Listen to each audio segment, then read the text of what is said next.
ক্ষুধা লাগছে তবু তুমি খাচ্ছ না, পানি সামনে তবু তুমি পান করছো না। কেন? কারণ তুমি রোজাদার, কারণ তুমি আল্লাহকে ভয় করো।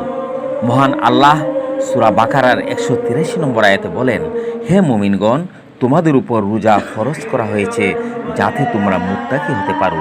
রোজা শুধু পেটের নয়, চোখের রোজা, জিহ্বার রোজা, হৃদয়ের রোজা। এটা ক্ষুধার কষ্ট নয়, এটা নফসের বিরুদ্ধে জেহাদ, এটা আত্মশুদ্ধির মহা সাধনা। রোজা তোমাকে বদলে দেয়, মানুষ থেকে মুত্তাকি বানায়। রোজা তাকওয়ার প্রতি আত্মশুদ্ধির মহা সাধনা।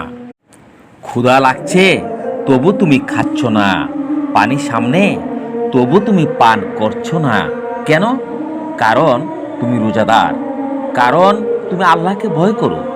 মহান আল্লাহ সূরা বাকারার 183 নম্বর আয়াতে বলেন, হে মুমিনগণ, তোমাদের উপর রোজা ফরজ করা হয়েছে যাতে তোমরা মুত্তাকি হতে পারো। রোজা শুধু পেটের নয়, চোখের রোজা, জিহ্বার রোজা, হৃদয়ের রোজা।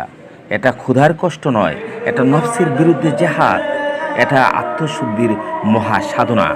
রোজা তোমাকে বদলে দেয়, মানুষ থেকে মুত্তাকি বানায়।